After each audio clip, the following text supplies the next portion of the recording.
meu tema é um tema, assim, eu também conversando com o Pedro, e aqui eu vou, apesar desse nome palestra, eu vou falar mais de uma forma, a minha forma ser um pouco mais informal de conversar. Então, na verdade, vai ser mais uma conversa com os colegas, e o meu tema seria um pouco complexo, num congresso desse de direito processual, né, no modo geral, porque nem todos, assim, têm um contato tão grande com o direito eleitoral, né? O direito do trabalho é um direito mais próximo. Até por curiosidade, assim, só para eu poder... Quantos dos colegas aqui, assim, já tiveram a oportunidade de trabalhar com direito eleitoral, se puder levantar a mão? Ah, então tem um número bom, então. Então vamos mudar, então, a palestra, então. Vamos mudar. Não, porque, às vezes, assim, tem algumas questões que elas são... Vou falar algumas coisas, então... a mais do que eu pensei. Veja, meus caros, antes de tudo que eu quero colocar, e aqui eu faço novamente aqui a referência aqui a fala aqui do professor Reinaldo, que ele é muito importante, tem premissas que são muito importantes, que eu quero firmar e deixar muito claro. Veja, goste ou não goste, o que nós temos que botar, a gente tem que ter uma convicção sobre isso. Nós estamos diante de um novo CPC ou de um CPC reformado. Essa premissa ela é absolutamente fundamental para se compreender todo o sistema, não apenas o código em si. Eu, particularmente, faço questão de dizer isso, eu não era absolutamente a favor de um código neste momento. Não era a favor de um código nesse momento, essa era a minha opinião pessoal, isso que eu estou falando está escrito, mas vejam, a partir do momento que o código se tornou inevitável, eu passei até a colaborar no que fosse possível para o código. Sem querer fazer uma brincadeira aqui, mas numa forma muito séria, eu costumo dizer que o CPC, para mim, o CPC de 2015, é um filho fora do casamento. Por que um filho fora do casamento? Um filho fora do casamento é alguma coisa que é planejada? É alguma coisa que você queria ter realmente? Ou um acidente que acontece? É um acidente, né? Mas, a partir do momento que ele acontece, ele tem os mesmos direitos que o seu filho dentro do casamento? Ou da união estável? Você tem que amá-lo da mesma forma? Você tem que educá-lo da mesma forma? Né? Então, para mim, o CPC, ele é um filho que eu tive fora do casamento, que eu amo, tanto quanto meus filhos dentro do casamento. Só fazer uma brincadeira, eu não tenho filho fora do casamento, tá? Vocês estão rindo? Essa questão de gravar, e eu sempre faço as ressalvas, eu dei uma palestra sobre isso, e eu falei assim, eu amo o CPC, porque eu sempre repito isso, como um filho fora do casamento. Minha esposa é magistrada no Espírito Santo. E algum aluno meu da Universidade Federal fez questão de gravar apenas esse trecho, isso rodou no WhatsApp. Você imagina, então, né, minha esposa me indagando qual que era o filho que eu tinha fora do casamento. Enfim. Mas eu quero colocar isso porque é importante a gente entender isso, porque o filho a gente educa, não educa? E o filho, para a gente educar, é muito importante, a gente tem que entender que ele tem defeitos. Porque a maioria o que acontece com quem tem filho sabe disso? A gente só vê as virtudes. Nós só vemos as virtudes nos filhos e nós esquecemos dos defeitos. Eu me lembro de uma passagem que eu tive lá no Espírito Santo, com aquelas reuniões de pais. Aliás, é uma coisa fantástica. Eu adoro reunião de pais de colégio. Ao contrário de alguns pais, eu quase brigo com a minha esposa para eu poder ir, que eu acho muito interessante. Não só para saber como meu filho está, mas eu gosto de ver aquele ambiente, né? E teve uma mãe, uma vez recente, chegou e falou bem assim, você conhece o Leonardo, filho de fulano e tal? Eu falei, não, aquele menino é um capeta, deixa seu filho longe dele e tal. Tá bom. Acabou essa reunião, né? Aí eu vi um menino, a escola que meu filho estuda, tem um aquário. Tinha um menino que tirou, a roupa ficou só de cueca e pulou no aquário. E eu fui lá tirar o menino do aquário. Para minha surpresa, quem era o menino? Não era o Leonardo, era o filho dessa mãe que falou que o Leonardo era o capeta. Aí, quando eu entreguei para ele, entreguei para ela, o menino, né? Aí ela falou assim, muito obrigado, é porque o meu filho é hiperativo. Então, vejam, o filho dos outros é capeta, o dela é hiperativo. Por que você desculpa eu estar falando isso no começo, mas isso é importante, eu não posso defender o CPC dizendo que ele é uma maravilha, mas eu também tenho que entender que ele tem algumas virtudes, eu acho que talvez tenha mais virtudes até do que defeitos. Então, esse é um contexto que a gente tem que entender. E por que isso é importante? Especialmente, e aqui eu volto a dizer, vou me utilizar muito da fala do professor Reinaldo, o novo CPC, queiram ou não, ele transformou, uma das pretensões dele é de ser o eixo central do direito processual. Quem não compreender isso, então vejam, essa é uma primeira premissa, o novo CPC, ele é o eixo central do direito processual. Digo mais, e aí uma questão até técnica, ele é o eixo central, ele dita um direito processual comum.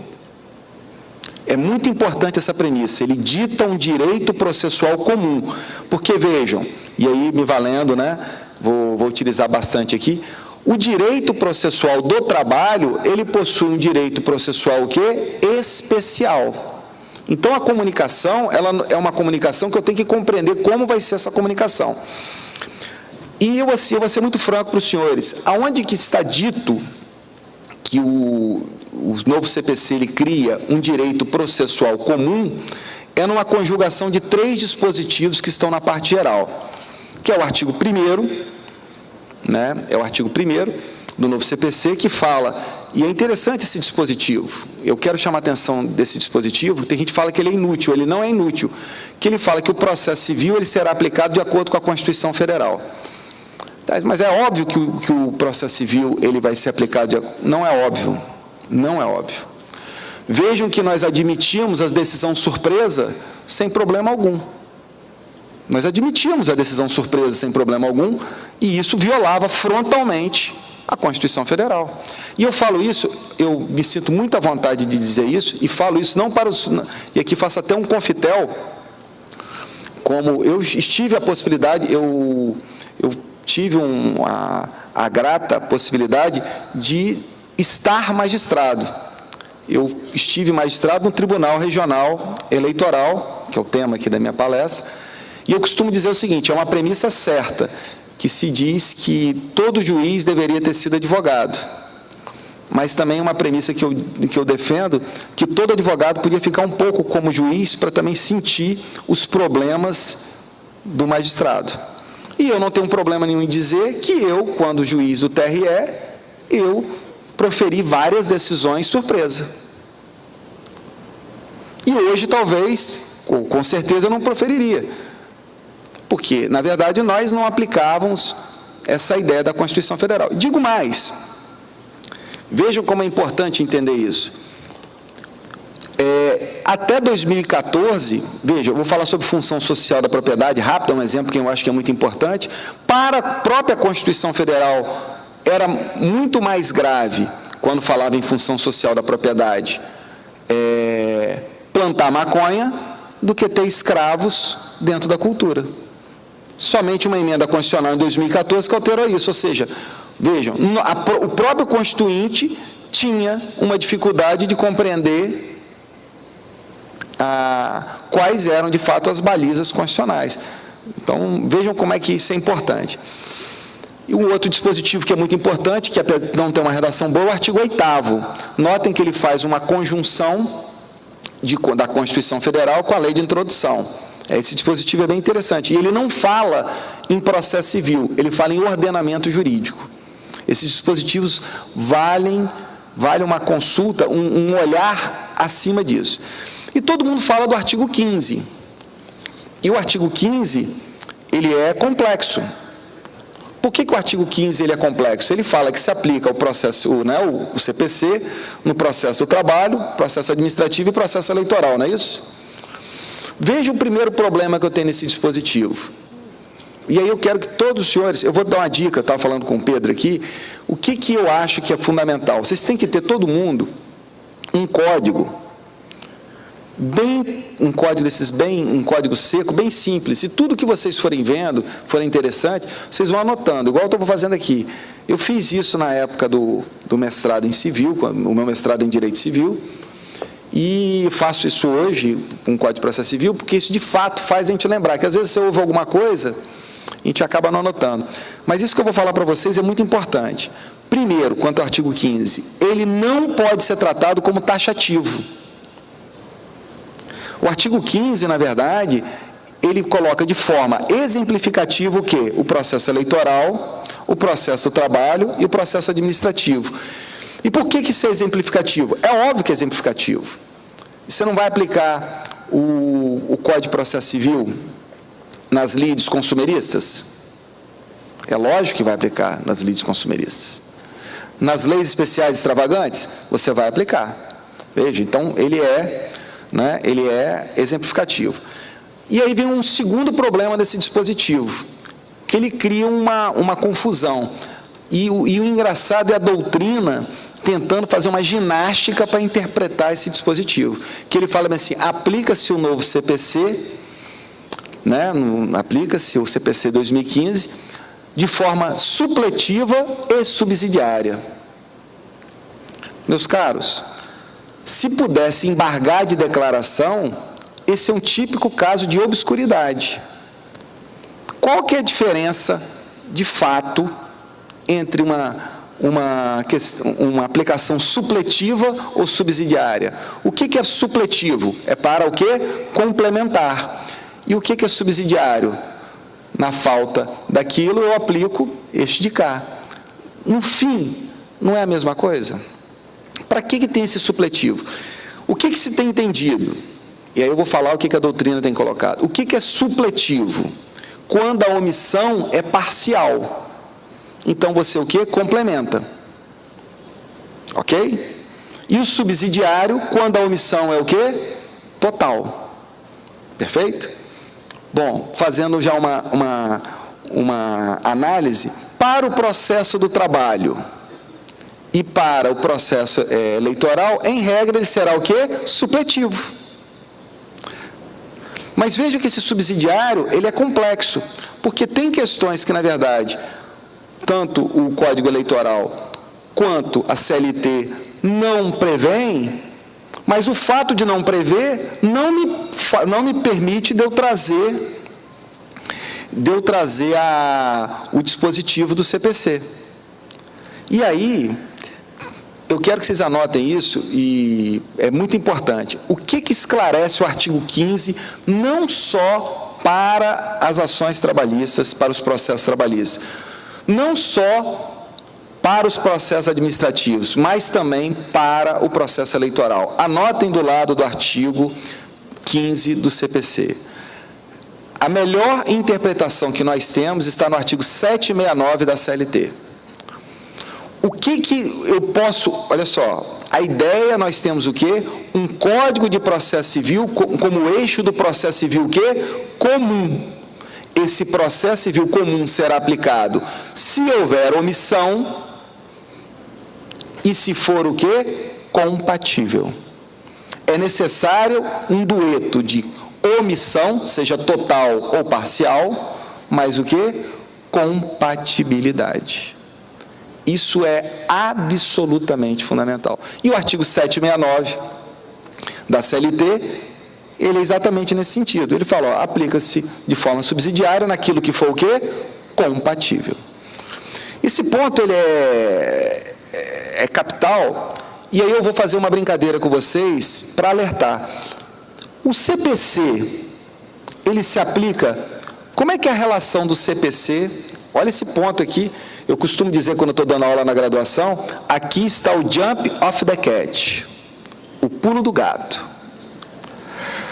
Quando eu aplico o CPC nos procedimentos especiais codificados, eu aplico ele direto? Ou eu vou analisar o que é compatível e o que não é compatível? Vocês entenderam o que eu estou falando? Olha, eu pego o procedimento especial codificado, embargos de terceiro, por exemplo. Eu vou ter uma dinâmica, perfeito? Vocês concordam comigo? Pode ser que naquela dinâmica eu consiga até encaixar, talvez, aquela audiência de conciliação e mediação. Vocês concordam comigo? Pode ter uma compatibilidade, não pode? Mas eu consigo encaixar aquela audiência, por exemplo, no inventário e partilha? Na ação monitória? Ou perde, ou seja, o próprio CPC, ele se desintegra dentro dos procedimentos especiais codificados? Vejam, que isso é interessante, porque todo mundo fica olhando o CPC, olhando para os procedimentos especiais, o quê? Não codificados. Porque o que nós temos no Código Eleitoral? O Código Eleitoral, na verdade, eu tenho procedimentos específicos, procedimentos especiais que não estão o quê? Codificados dentro do CPC. Em outras palavras, não há diferença na aplicação do procedimento comum, da ideia do procedimento comum, não há diferença. A noção é a mesma quando nós estivermos diante de quê? De procedimentos especiais, sejam eles codificados ou não codificados. E aí vem um ponto que é altamente relevante. Qual que é uma das molas mestras dos procedimentos especiais? E aí, me valendo aí de nomes que divergem quanto à estrutura de procedimentos especiais, mas nesse ponto eles são unânimes. O professor Barbosa Moreira, o professor Ovídio, né, para se dizer alguns clássicos. O professor Sica, não sei se já falou aqui, tem um trabalho muito bom sobre isso também. O direito material é a mola mestra, vejam, o direito material que é a mola mestra dos procedimentos especiais. Sem querer, vamos voltar aqui, por que nós temos a teoria menor na desconsideração da personalidade jurídica no direito do trabalho? Porque o direito material me faz ter o quê? A teoria, né, da penetração, ou seja, eu preciso de ter uma desconsideração que ela é o quê? Mais agressiva, dado ao direito material que se encontra o quê? Em jogo. Vejam como é. Então isso é capital. Porque eu tenho que compreender qual é o direito material para efetivamente eu conseguir saber como vai ser essa relação com o Código de Processo Civil. Eu estou prestando bastante atenção aqui no tempo para ser preciso aqui no tempo. Vejam, meus caros, com essas premissas aqui, eu pergunto aos senhores, é mais fácil então eu compreender como vai ser a relação do Código de Processo Civil com o Código Eleitoral? Me parece que sim. E é interessante notar isso, que essa relação ela vai ser clara. Vejam, vou dar um exemplo claro aqui. Qual que é o prazo? O novo CPC, ele tem um mérito. Não sei se vocês não chegaram a notar isso. Isso está nas disposições finais e transitórias. Nós tínhamos uma confusão muito grande na questão dos embargos de declaração, antes do novo CPC. Vejam, olha um problema que nós tínhamos. Juizados especiais, o prazo interrompia ou suspendia? Suspendia. Então, o que acontecia? Você embargava de declaração, você tinha que contar os dias, né? É um problema, não é um problema? Não era um problema? Era uma pegadinha, não era? O novo CPC, o que ele fez nesse particular? A partir de agora, os embargos de declaração, vocês vão ver isso nas disposições finais e transitórias, eles o quê? Interrompem qualquer que seja a hipótese. Juizados especiais, né? Inclusive no Código Eleitoral, o Código Eleitoral falava em suspensão, mas a interpretação era o quê? Interrupção. Perfeito? Mais ainda, quais as hipóteses que nós tínhamos de oponibilidade dos embargos de declaração? Elas eram diferentes ou não eram diferentes? Eram diferentes. Nos juizados especiais estava previsto o quê? Dúvida. Né? E cá entre nós, a dúvida, objetiva, na verdade, ela decorre de quê? Em regra, da obscuridade. Né? Então, ela é um excesso que está ali. O novo CPC que ele fez, a partir de agora, tudo é igual. E ele fez alterações, inclusive, no Código Eleitoral e nos juizados especiais, perfeito? Mas vejam que tem uma questão que ele não uniformizou. Ele não uniformizou para efeito do direito eleitoral. Qual que é o prazo dos embargos de declaração no direito eleitoral? Tem um monte de gente que falou que faz direito eleitoral. 3 dias. 3 dias ou 2 dias? Agora ficou na dúvida, né? Vejam, o código, o que ele fala? Qual que é o prazo maior que eu tenho para recurso no Código Eleitoral? 3 dias. Teria algum sentido de eu admitir embargo de declaração com prazo de 5 dias? Então, veja, se o recurso especial no direito eleitoral eu tenho que fazer em 3 dias, como eu posso ter um embargo de declaração com 5 dias? Então, eu tenho o quê? Uma peculiaridade. Ou seja, nada obstante o Código de Processo Civil ter uniformizado os prazos para o direito eleitoral, que é marcado pela excessa, pela máxima celeridade,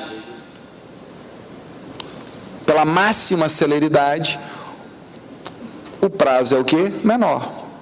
E aí, com essa ideia, eu vou fazer uma pergunta para vocês. Será que, de fato, eu posso imaginar em aplicar, por exemplo, os prazos no processo eleitoral em dias úteis? Data vênia.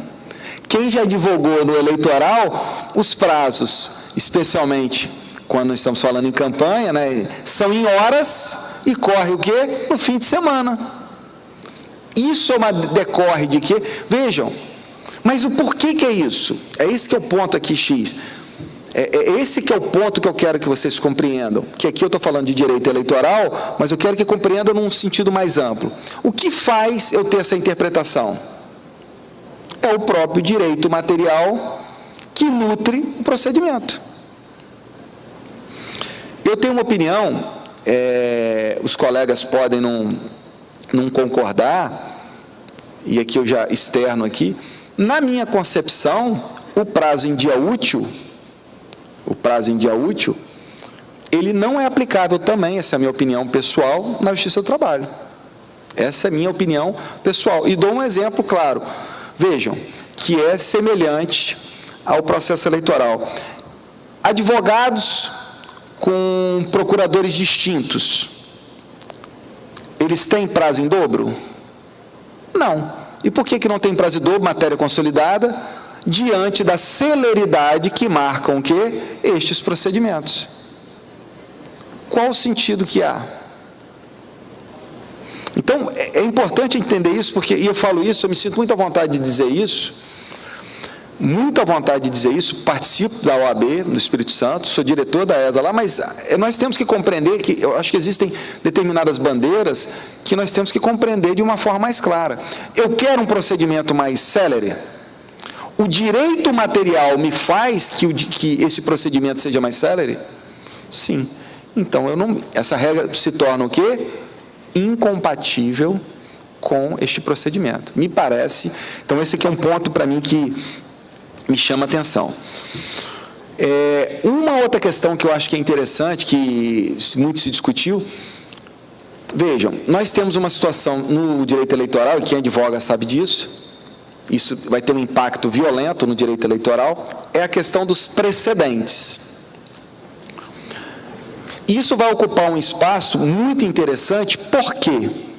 Não sei se os colegas aí, quem já advoga, em determinados momentos, e a advocacia faz vista grossa para isso, fazia vista grossa para isso, o TST, através de resoluções, TSE, desculpem, através de resoluções, legislava, dizendo qual que era o posicionamento que deveria ser adotado. E pergunto aos senhores, quando fazia isso? Ou fazia de forma democrática ou antidemocrática? Antidemocrática. Mas se fixava um determinado posicionamento para se ter o quê? Segurança jurídica. indago aos senhores, o sistema de precedente, especialmente essa ideia de superação de precedente, não é muito mais democrática? É ou não é? Porque eu tenho que compreender o sistema de precedente dentro de uma ideia de uma formação de norma com a participação da sociedade, de se ter a possibilidade de se colocar isso. Então, vejam, não há dúvida alguma que a curto prazo, eu não digo nem a médio prazo, talvez para essas eleições, e eu não sei como é que está o caso aqui em Santa Catarina, eu advogo, né, no eleitoral, por enquanto, as discussões ainda estão meio mornas na justiça eleitoral, não sei como se encontra aqui, pelo menos no Espírito Santo, a questão ainda se encontra um pouco morna, mas vejam, vão ser ao longo da campanha, ao longo do tempo, vão ser necessários que se fixe o quê? Precedentes. Isso é importante porque, aí nessa ideia de precedentes, veja, tem determinadas questões que eu vou ter que compatibilizar. O IRDR não é uma fonte, não é um caminho para se formar precedentes? Não seria o IRDR uma forma de se formar precedentes? Poderia, não poderia, dentro do sistema? Mas pergunto agora aos senhores, seria possível para o processo eleitoral se utilizar do IRDR, um incidente, né, de resolução de demandas repetitivas, no processo eleitoral, será que seria possível eu utilizar o IRDR no processo eleitoral, ou isso seria talvez incompatível?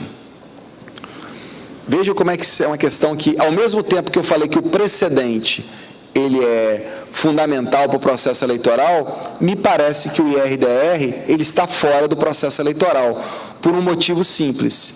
O IRDR gera o quê? A suspensão do processo.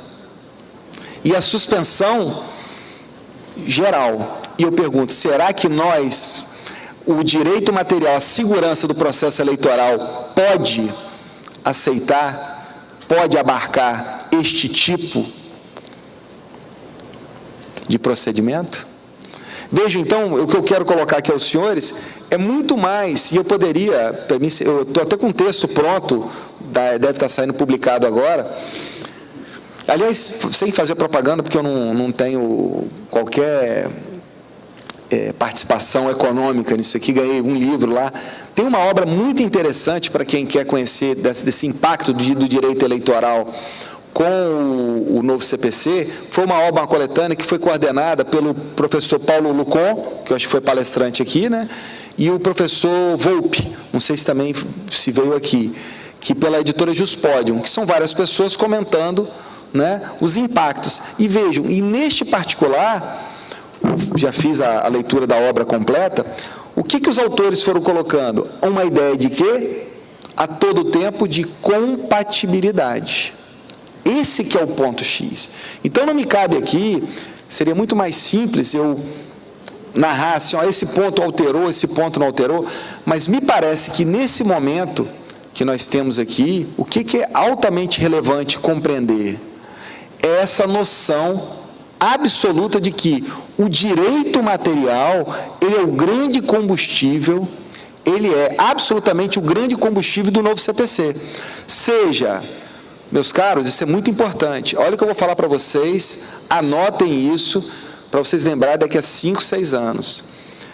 As pessoas, elas tinham o hábito de estudar o processo civil, elas tinham uma ideia de estudar o processo civil, achando que isso era suficiente para trabalhar, para elaborar. A partir do momento que nós primeiros adotamos uma ideia do princípio da supremacia do julgamento de mérito, eu pergunto aos senhores, dentro do mérito, quando se conhece o mérito, o processo vai resolver? E eu faço uma observação em três ramos que nós já aplicávamos isso. Direito do trabalho, processo do trabalho, de um modo geral, nós já não aplicávamos isso ou não aplicávamos isso? O que é relevante é julgar o mérito. Vejam, os advogados que elaboram com o direito do trabalho, eles precisam conhecer ou não precisam conhecer o direito material? Precisam conhecer. Direito de família. Os processos envolvendo direito de família. O juiz avançava ou não avançava no mérito? Porque o importante era resolver o mérito. Processo eleitoral. Os tribunais avançavam ou não avançavam? Porque o importante era resolver o quê? As questões. Isso vai se aplicar de forma geral. E o conhecimento do direito material que vai dizer quando será possível ou não eu fazer essa aplicação subsidiária nos procedimentos especiais. Isso é fato. Eu falo isso, gente, porque eu fico assim, cada dia que passa, eu fico meio mais assustado com a forma que a gente tem estudado o processo a partir do processo, numa questão autorreferencial. Vejam, por exemplo, execução. A execução, qual o combustível da execução? Um título executivo que contém o quê? Uma obrigação certa, líquida e exigível. Concordam comigo? Como eu posso estudar a execução, por exemplo, se eu não conheço as obrigações? É complexo isso. Me lembro agora de um caso, eu participei de uma banca, num determinado concurso para juiz, e tinha uma candidata, ela estava muito nervosa e tal, mas eu percebi que era uma candidata que ela não vou usar a palavra que ela tinha decorado, mas ela tinha um conhecimento de processo específico e tinha uma deficiência em direito material, ficou evidente na banca. E aconteceu a seguinte, foi até uma situação inusitada, o desembargador que veio antes de mim fazendo a pergunta, chegou para ela e fez a seguinte pergunta: nós temos as obrigações de fazer, aí ela já empolgada, e de não fazer. Aí eu falei, essa parte ela sabe. Aí nós temos as obrigações de dar, aí era para falar, né? Dar a coisa certa, dar a coisa incerta, ela, e de não dar. Assim. Aí eu fiquei com aquilo ali, assim, falei, obrigação de não dar. Eu não estudei isso, não. Não, porque às vezes tem novidade, né? Aí eu cheguei na hora lá, né, na minha vez de perguntar, falei, só quero uma pergunta para a candidata. Se ela me responder, eu estou satisfeito. Me dá um exemplo de obrigação de não dar. Aí tudo que ela ia falar, eu falei, não, essa é não fazer. Até brinquei com ela, assim, ela era de fora, né? Ela falou, você é de fora e tal. Eu vi que ela estava nervosa, eu falei assim, vamos deixar ela mais calma aqui. Eu falei, você é de fora? Ela falou, sou, tal. Então, você chegou aqui e tal. Ontem à noite chamaram você para sair e tal. Você conheceu alguma pessoa? Assim, cuidado, hein? Pode ter uma obrigação de não dar, hein? Não passar o ponto, gente, não dar o ponto para o candidato. Mas eu estou fazendo essa brincadeira e a candidata, o que ela foi? Acabou sendo aprovada e tal, mas a nota dela lá, depois ela viu que tinha errado, isso não foi um pecado, mas veja, uma coisa básica, e isso acaba redundando num procedimento equivocado. Esse é um ponto importante. E aqui, vejam, uma outra questão importante, questão, por exemplo, do contraditório, esse é fundamental. O contraditório, talvez esse seja um ponto dos mais importantes, né, como eu falei antes. O contraditório vai se aplicar. O que é essa ideia do contraditório? Quem está acostumado lá na justiça eleitoral, talvez o procedimento que mais viole o contraditório, é efetivamente o processo eleitoral. Por exemplo, prestação de contas. Tem determinados momentos que tem as prestação de contas que o juiz manda, né, para o órgão técnico fazer a prestação de contas, se faz o órgão técnico faz a análise, dali vai para o MP e vem a decisão. Vejam que eu vou falar um caso para vocês aqui, que foi um caso que a gente, não especificamente no processo eleitoral, mas que está ligado a isso.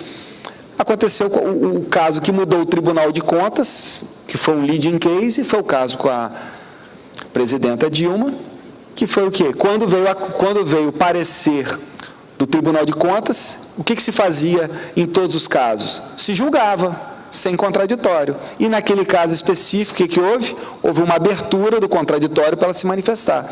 Então, vejam, é muito importante se entender que neste particular, né, nós vamos aplicar também no Código Eleitoral. Mas, volto a dizer, o grande ponto é compreender essa noção do direito material. Eu falo aqui mais do que o direito eleitoral. E aqui, fechando, eu vou fazer uma observação pouco comum, que a gente também não examina. Há diferença entre lei especial e lei extravagante? Ou a gente utiliza isso como sinônimo? Gente, isso é um ponto muito sensível, isso é um ponto importante. Ó, valendo um livro, hein? Mas tem que dar uma resposta boa, assim, tem que valer pelo menos tirar um 8,5. Não vem com aquelas respostas tabajara, não. Qual a diferença que há entre lei especial e lei extravagante? Isso é uma pergunta, assim, quando eu participo desses concursos, eu sempre guardo essa pergunta por fim, quando o candidato é bom, né? Porque você faz uma pergunta assim que você sabe que ele não vai responder para colocar ele no seu devido lugar. Brincadeira, gente. Mas que se ele responder essa, aí eu falo, eu não pergunto mais nada. Qual a diferença que tem entre lei especial e lei extravagante? Não é uma pegadinha, é uma questão assim. Vejam, olha a importância disso. Vou pegar aqui o exemplo aqui das meninas aqui. Se, por exemplo, imagine uma hipótese. O que é mais? O que é uma coisa que seria mais? Uma coisa especial é mais do que uma coisa extravagante ou extravagante é mais? Eu posso dizer que aquilo, veja, se eu estivesse comparando dois predicados, qual que seria o mais agudo? Qual que seria o mais forte? O extravagante ou o especial? O extravagante, vocês concordam? Por exemplo, se chegassem as moças aqui, por exemplo, fossem numa festa, aí elas chegassem e ligassem para a colega no outro dia, fulano estava com uma roupa especial. O que vocês iam pensar assim, né? O que ia falar? Pô, fulano estava com uma roupa fora do comum. Vocês concordam comigo? Uma coisa especial, né? Agora, se você chegasse e falasse assim, fulano ontem colocou uma roupa extravagante. O que vocês iam pensar? Era uma coisa que era muito fora do comum. Vocês concordam? Que chegou a ser extravagante, não é isso? Vejam, olha como é que isso é importante a identificação disso. O que é uma lei especial? Uma lei especial é uma lei que não é a lei comum. Ou seja, é uma lei que não está, ou seja, é uma lei que trata de um assunto específico. É uma lei que trata de um assunto específico. Quais são as leis comuns? São os códigos. Então, quando você tem uma lei que trata de um assunto específico, ela já é o quê? Uma lei especial, porque ela está fora do quê? Do comum. Perfeito? Tranquilo? Agora, o que é uma lei que ela é extravagante? Vejam, em regra, eu não tenho códigos de direito material e códigos de processo? Não é assim que funciona? Eu não conjugo isso? Uma lei especial é quando eu trato de um determinado assunto apenas no âmbito do quê? Do direito material ou do direito processual. Então, uma lei especial, ou seja, por exemplo, juizados especiais, é só processo, perfeito? Vocês concordam comigo? Lei, por exemplo, do bem de família, estou pegando exemplos mais simples. Bem de família involuntário, ela trata de quê? De um direito material, perfeito? Então, são leis especiais, assuntos específicos que não estão no código. Tranquilo? Vejam, meus caros, olha a importância do que eu vou falar. A CLT, por exemplo, ela é uma lei especial ou ela trata também de processo e de direito material?